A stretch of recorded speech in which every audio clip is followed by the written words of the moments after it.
Can therapy really help? It's a question many people ask, especially in moments of doubt, pain, or desperation. For someone struggling with anxiety, depression, trauma, or grief, the idea of sitting across from a stranger and talking about your deepest fears can feel strange, even scary. Some wonder if therapy is just talking, if it actually changes anything, or if it's even based on science.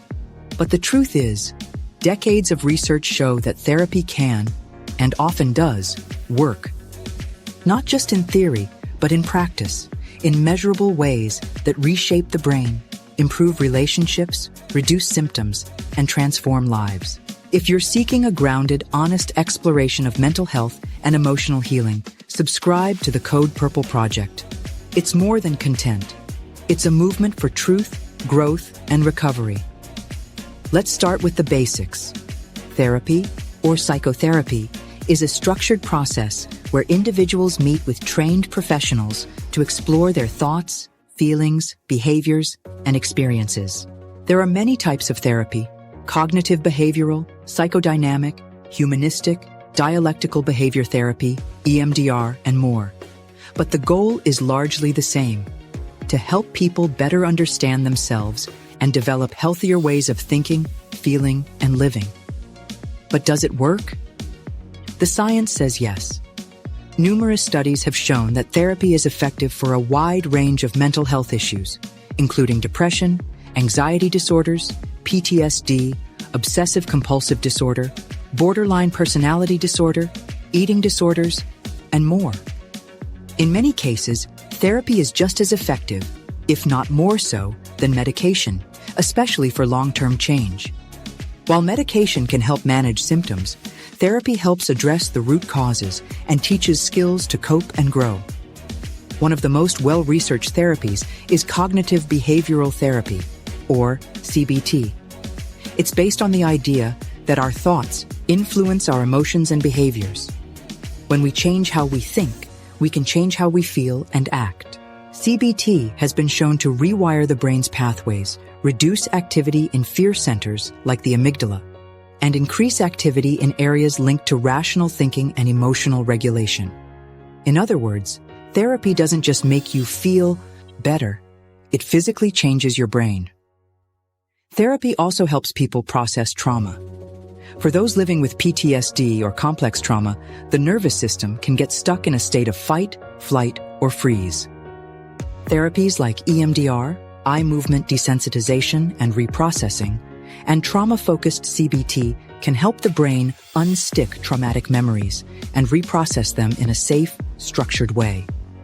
This reduces the emotional charge of those memories and allows the individual to feel safer in their body and mind again. But the healing power of therapy isn't just about the techniques used. A major factor in its success is the relationship between the therapist and the client, what psychologists call the therapeutic alliance. When someone feels genuinely seen, heard, and validated by another human being, especially in a safe, non-judgmental space, it can be profoundly healing. This connection alone has been shown to improve outcomes across all types of therapy. It's not magic, though. Therapy requires effort, vulnerability, and time. Some people expect immediate results, but meaningful change often happens gradually. There may be setbacks, uncomfortable sessions, or periods of slow progress. But over time, therapy can help. People uncover patterns, break cycles, heal wounds, and discover strengths they didn't know they had. There's also science behind why talking works. Verbalizing emotions helps move them from the amygdala, the brain's fear center, to the prefrontal cortex, where logic and reasoning reside. Simply put, putting feelings into words can calm the nervous system. This is why just expressing what you're going through, even without finding a solution, can be relieving and regulating. Therapy also teaches practical tools. People learn how to set boundaries, communicate more effectively, challenge negative thoughts, regulate emotions, and cultivate self-compassion. These aren't just nice ideas, they're life skills that can lead to better relationships, increased confidence, and a greater sense of control. Beyond individual therapy, group therapy has been shown to be incredibly powerful. Being in a room with others who are struggling in similar ways can create a sense of belonging and reduce shame. Hearing others share their stories can offer perspective, encouragement, and insight. Group therapy also provides a space to practice social skills and receive honest feedback in a supportive environment.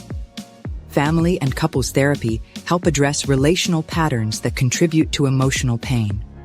Often, mental health struggles are not just individual issues, they're part of a system.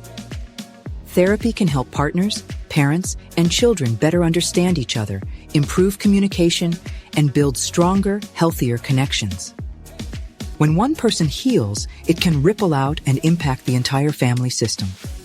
Of course, therapy isn't one size fits all.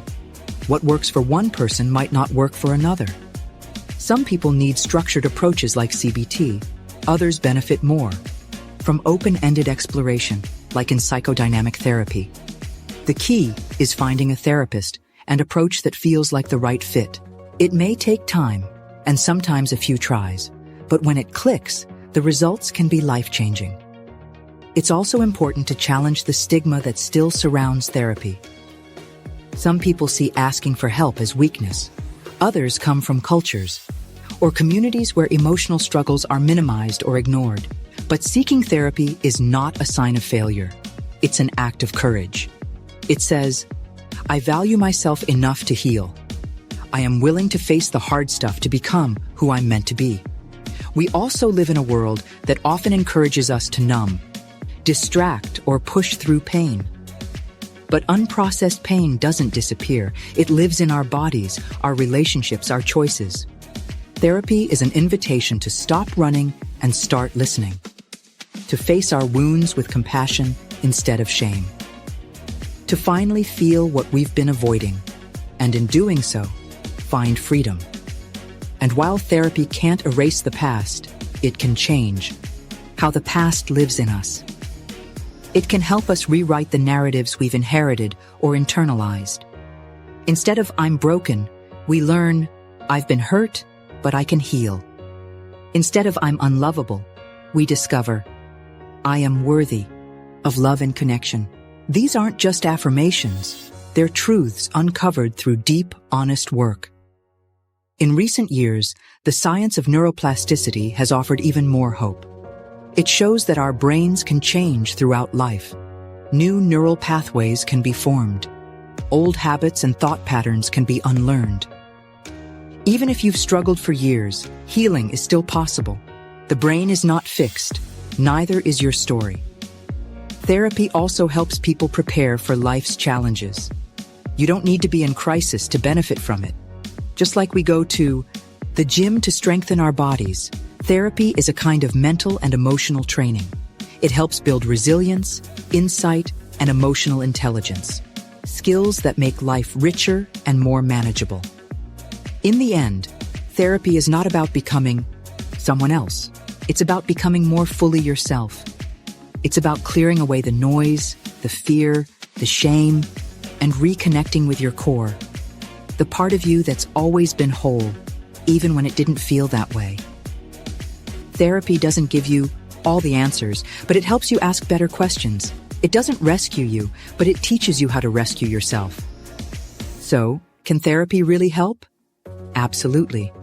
The science supports it, the stories prove it, and perhaps most importantly, the quiet transformations happening every day in offices, homes, and hearts across the world show that healing is not just possible, it's happening. If this message speaks to your heart, if you're looking for guidance, community, and deeper understanding, subscribe to the Code Purple Project. Let's walk this healing journey together, one step at a time.